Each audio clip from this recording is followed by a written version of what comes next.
ప్రేక్షకులకు నమస్కారం. ADN news TV మనదర్శి మన local channel. ADN news TV ప్రేక్షకులకు నమస్కారం. వార్తలు చదువుతుంది మీ ప్రసన్నారాం.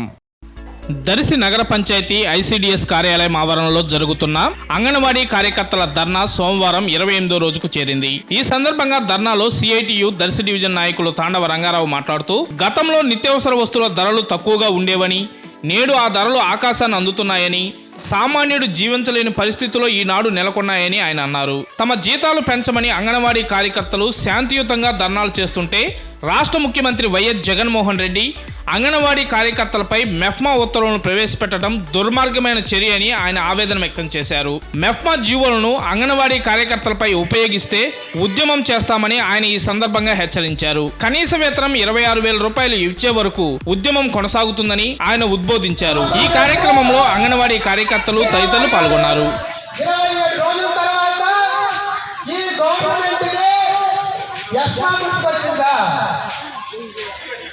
అంటే అర్థమైంది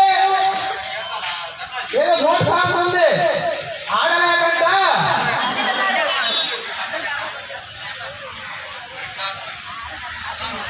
ఆడలేక మనమే పడతా ఉన్నాడు. మేం కోరుతుంది అంటే రోజున ముఖ్యమంత్రి గారు ఇప్పటికైనా మించిపోయింది ఏమి లేదు.